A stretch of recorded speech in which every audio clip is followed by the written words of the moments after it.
let's study 9th standard ICSE Biology, Chapter 10, Nutrition. Nutrition means supply of the essential organic and inorganic chemical compounds.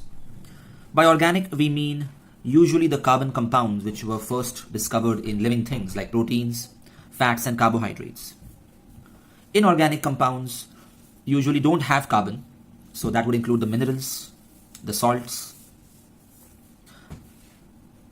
and all such chemical compounds are called nutrients. There are 6 classes of food substances that we consume: carbohydrates, fats, proteins, minerals, vitamins, and water. All of them are essential, although in different ratios. First, let's talk about carbohydrates. Carbohydrates are the compounds of carbon, hydrogen, and oxygen, with hydrogen and oxygen in the ratio 2:1. They are oxidized in the cells to release energy.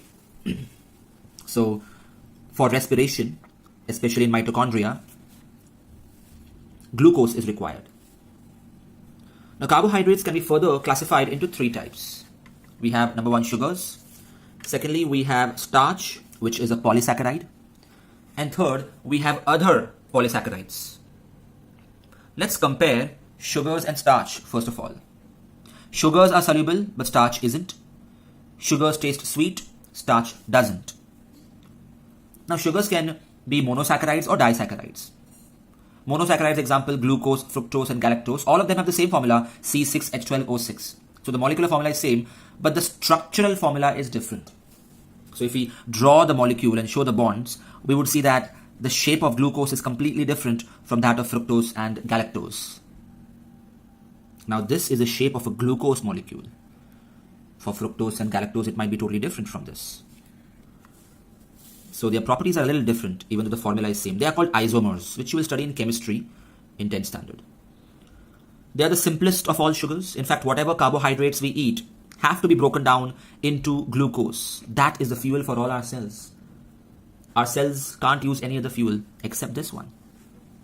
The aerobic respiration needs glucose as the starting point. Disaccharides or double sugars are almost double of this. As you can see, C12H22O11. Just one H2O is missing. Now, examples of disaccharides are sucrose, maltose, and lactose. Sucrose is a normal sugar that we eat. It's a combination of glucose plus fructose, minus water, of course. Maltose is a combination of glucose plus glucose, and lactose is a combination of glucose and galactose.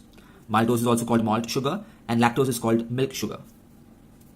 Next, starch.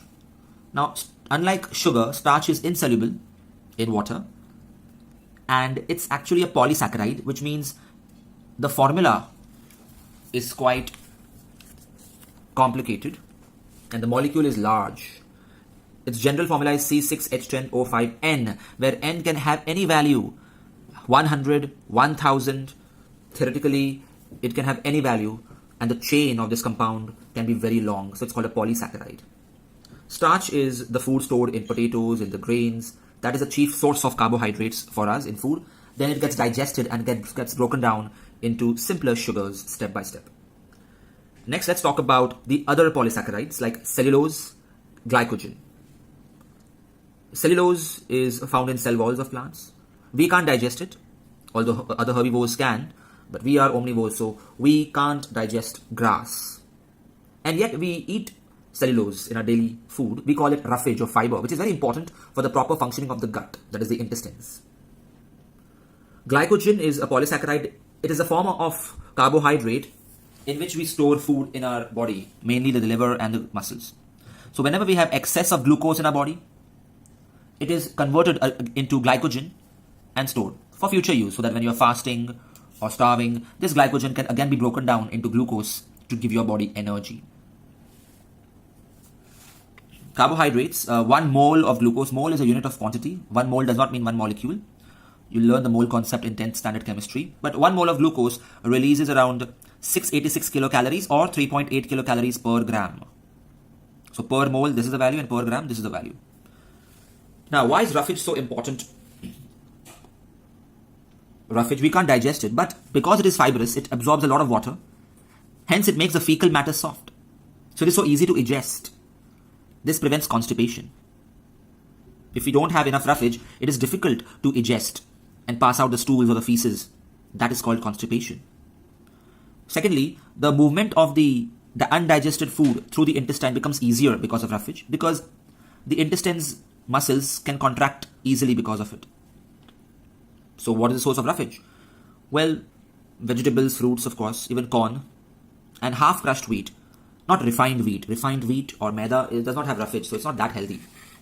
Cabbage is also an excellent source of roughage. The next class of food is fats. Now, even fats are composed of carbon, hydrogen, and oxygen, just like carbohydrates. But here, the oxygen content is less compared to carbohydrates. So that's one point of difference between them. Secondly, each gram of fat or each mole of fat will give more energy than carbohydrates. So it's a richer source of energy. 1 gram of fat can give you 9.45 kilocalories of energy. So that's another point of difference. However, understand that if a body wants to convert fats into energy, first it has to be broken down into fatty acids and glycerol digestion, and then that is further converted into glucose, and only glucose can give us energy, not fats directly. And what are the sources of fats? I'm sure all of you know it. Butter, cheese, oil. Function of fat. Fat produces energy in the body like carbohydrates does. It is an important storage form of food. When you eat extra fat, it gets stored in your body around your abdomen, in the adipose tissue, or your arms, thighs, buttocks. So in case you have accumulated a lot of fat, don't worry, it's an important storage of food for the future if you ever go for hibernation or something. Next, it serves as a solvent for fat-soluble vitamins. Some vitamins are fat-soluble and some are water-soluble. So the fat-soluble vitamins like A, D, E, and K can be stored in the body if they are in excess. But water-soluble vitamins like B and C cannot be stored in a body. They are excreted out if they are in excess. Also, the fat under our skin is like a sweater, an insulator. It keeps us warm. That is why polar bear have a fatty skin, to keep them warm. So having fat is very advantageous. But too much fat, as in like the obesity caused due to accumulation of fat and excess of starch, it may have some diseases like cardiovascular diseases. The next class of food is proteins. Proteins are also made up of carbon, hydrogen, oxygen, but typically they also have nitrogen. And they may also have contain sulfur and phosphorus.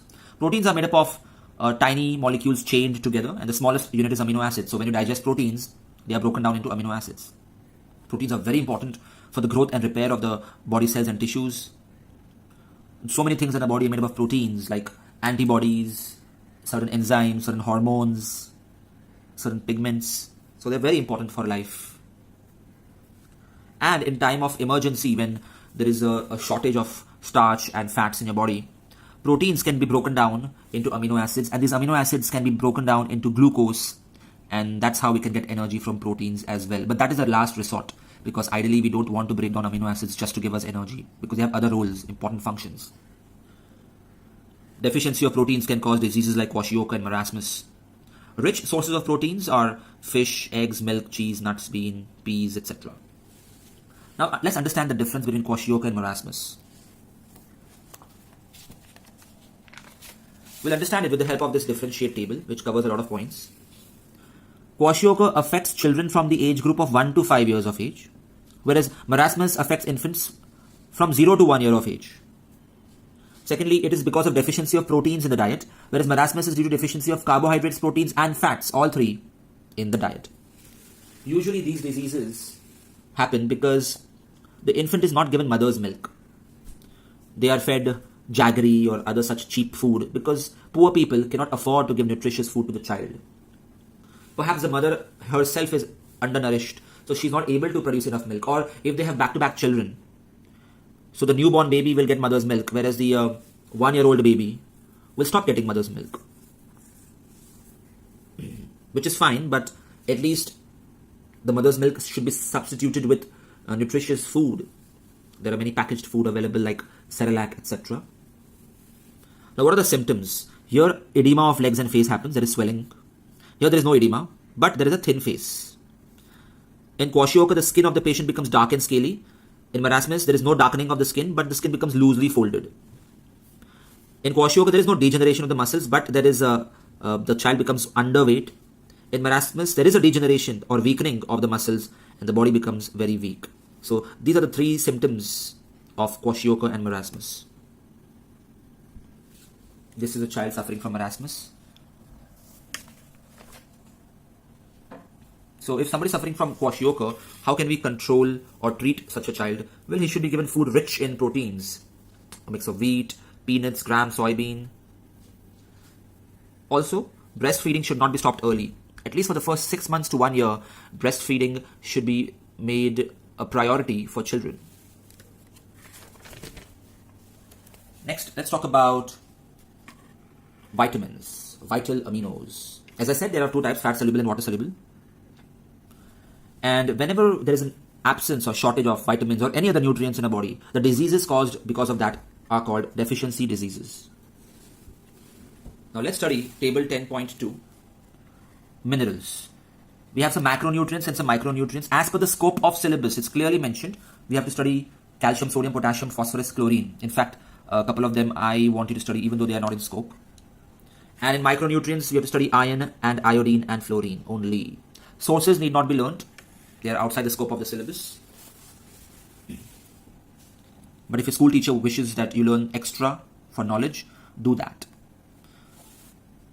Now, function of calcium is it's a constituent of bone and enamel of the teeth, the outermost layer, the strong part of the teeth. It is also required for muscle contraction, clotting of blood. So deficiency will be rickets, which is a bone disease, and also poor skeletal growth. Sodium regulates the acid-base equilibrium or balance in our body.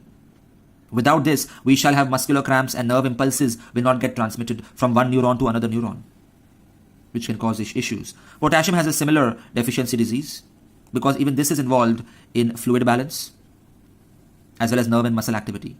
It is also useful in the secretion of a neurotransmitter called acetylcholine.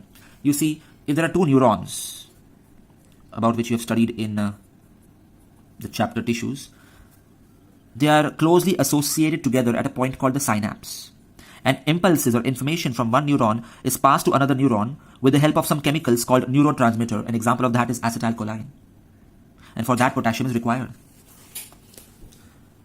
Next, phosphorus in the form of phosphates is very useful in the synthesis of nucleic acids like RNA, DNA, even in the formation of ATP, adenosine triphosphate, and NADP, nicotinamide adenine diphosphate.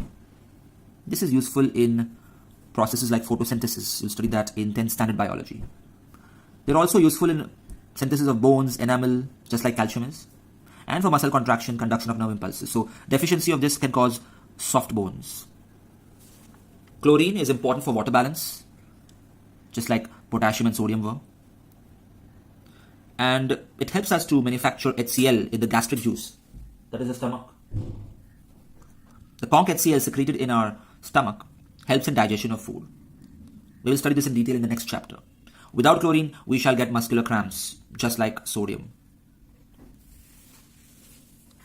Now the micronutrients. Iron. It's common knowledge that deficiency of iron can cause anemia. You see, iron is a very important constituent to manufacture hemoglobin, which is there in the RBCs of our blood. And this hemoglobin is associated with oxidation reduction reactions. That is, they help in carrying oxygen to the tissues and carrying carbon dioxide to the lungs. So this transportation won't happen without hemoglobin or without iron, and due to lack of oxygen, we will become weak. And such a condition where we have deficiency of hemoglobin is called anemia. Iodine, it's a component of a hormone called thyroxine secreted by the thyroid gland. Thyroid gland is in the neck. So if there is deficiency of iodine in a diet, then the thyroid gland of a neck will swell, and that is called goiter. If there is a deficiency in children, they can suffer from cretinism. That is, since childhood, if they don't get enough iodine, then it will lead to poor mental and physical growth.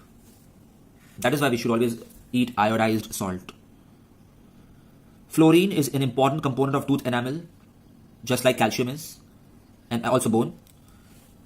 Its deficiency causes dental decay. Next, water. 2/3 of a body is water. That's right. 2/3 of your brain is also water. But don't make this an excuse for not answering my questions. Water is indispensable. means you cannot live without it. It has various functions, like it is a solvent for thousands of organic and inorganic substances. So even blood is almost made up of, the blood plasma is totally made up of water with dissolved substances. So it helps in transportation. Digestive juices have a lot of water. Excretion, that is the urination, needs water so that the soluble wastes can dissolve in it and can be expelled out of the body. And it is a part of sweat as well, so it helps in maintenance of body temperature. So we lose water regularly through sweat, urine, water vapor, etc. And we even drink a lot of water or consume it indirectly through beverages, fruits, vegetables, etc. Now, table 10.3 is again important. Let's study about the fat-soluble and water-soluble vitamins. Vitamin A, retinol. We have to learn the sources this time. I believe a couple of sources should be enough for you. Milk is present in the sources of almost all the vitamins. The chief function of vitamin A is it promotes growth. It resists infection of the skin and mucous membrane. It is a component of the visual purple and retinal cells of the eye for perception of image. Inside the eye, we have a layer called retina. The retina has some sensitive cells. They capture light and convert it into signals or impulses, and that is how we are able to see. Some of the cells have visual purple. That's a pigment. Now, without vitamin A, if the visual purple isn't formed, then we won't be able to see clearly at night at all. We have two kinds of vision. The day vision, that is in the presence of light vision, and dark vision. Even in the dark, even though we can't see color, at least we can navigate through a place because we can see the silhouettes or the borders of things. I can count how many people are there even at night. But people who have night blindness have poor vision even in dim light. Deficiency of vitamin A can also lead to xerophthalmia, that is a dryness of the cornea and the ulceration. Cornea is the front part of the eye. The outermost layer of the eye is the sclera, which is white. But just in front of the iris, it becomes transparent. So this is the eyeball. Here's the cornea. Then here is the pupil and the iris. So this part is transparent. That is why we can see the brown iris or the blue iris or the black iris, because this part is transparent, although this part is white of the eye. And here's the eye lens. So we'll study the structure of eye in detail in 10th standard biology. Now vitamin D, calciferol, remember, is almost like calcium as far as your functions and diseases are concerned. We can get it by UV rays. Exposure to UV rays to some extent is good, but not to a large extent. Milk also has vitamin D. It helps us to use the calcium and phosphorus to form the bones and teeth. So even if you eat a lot of calcium and phosphorus, but you have deficiency of vitamin D, still your bones will be weak. You will suffer from rickets if you're a child. And in adults, we can suffer from osteomalacia. That is, fractures can occur very easily. Deficiency of vitamin E causes sterility. That is, infertility. In rats as well as in humans, of course. Because vitamin E is important for oxidation of vitamin A. For preventing the oxidation of vitamin A. So if you don't eat vitamin E, all the vitamin A of our body will get oxidized, which will lead to sterility. How exactly that happens is medical science. We just have to learn the functions and the diseases and the sources. Vitamin K has sources in green leafy vegetables. And we have some useful bacteria which synthesize it for us in our intestines. So they are the good bacteria. Vitamin K is very important for the normal clotting of the blood. And without vitamin K, we can have hemorrhage, that is delay in clotting time. So if there is an internal bleeding, it would not clot. It will keep on bleeding for a long time because vitamin K is absent. So how will the blood clot? Otherwise, when we get a cut, the blood clots quickly so that the blood leakage is stopped. But the formation of blood clot needs various things like platelets, vitamin K, etc. Now, water-soluble vitamins. Vitamin B has many types like B1, B2, B3, B5, B6, B11 and B12. Their names need not be learnt. Again, if a school teacher wants you to learn, it's good. Perhaps she feels that all of you should become doctors in the future. That would be lovely because I believe that's the best profession ever.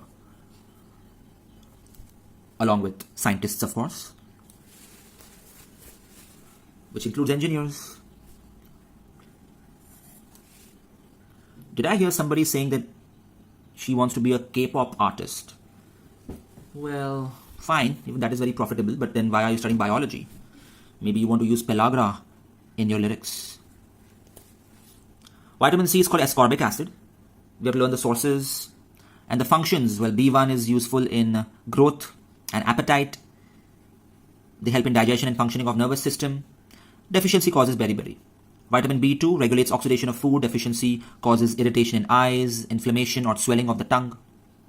B3 causes deficiency, its deficiency causes pellagra. Also, it may cause dermatitis, that is skin inflammation. Itis means inflammation, remember that. It's important for promotion of health of skin and nervous system. B5's function is not mentioned in the textbook. Maybe the writer forgot about it at that time. You can Google it. The deficiency disease is fatigue, that is tiredness or loss of coordination. Vitamin B6 helps in interconversion of amino acids. Our body requires around 20 types of amino acids, and one form can be changed into another. Deficiency causes skin problems and nerve disorder. Deficiency of vitamin B11 is important for synthesis of hemoglobin again, just like iron was. So even this deficiency will cause anemia. In fact, deficiency of B12 vitamin, that is, will cause pernicious anemia. Pernicious means severe anemia, because it's very important for the normal functioning of RBCs. Vitamin C is found in citrus fruits, of course, and also in germinating seeds, but we should not heat them, otherwise it will be destroyed. It provides functioning of capillary walls, and it increases susceptibility to infection. Susceptibility means open to attack. So it's important for our immunity, vitamin C. So drink soup regularly. It can also lead to deficiency disease called scurvy. That is, the teeth gums become bleeding and spongy and the teeth become loose. So what is a balanced diet which contains all these nutrients in the right quantities? Well, how about some cereals like rice, wheat, pulses, milk, vegetables? Oh, I love vegetables. I'm sure all of you do. Fat and oil, yeah, but in less quantity, please. And seasonal fruits. This looks like a Gujarati thali. So that's a balanced diet. Perfect. So how to define balanced diet? Well, it's the one which contains all the principal constituents of food in proper quantity. So if you take 3 cups of mango juice, that's not proper quantity. Or if you add extra cheese and everything. No, that's not balanced diet. Balanced diet is important so that we don't suffer from deficiency disease and so that we get enough calories for our work. You see, different people require different calories. An adult laborer requires maximum calories, whereas a woman at complete rest, like you, would require less calories. Malnutrition is the condition in which a person suffers due to lack of or deficiency of one or more essential elements of food. An example of malnutrition causing disease is kwashiorkor and marasmus. Hi students, this is AJ sir. If you like this video, press the like button. If you would like to enroll for my online test series or online lectures, email me or message me on Instagram. Check the description for more information.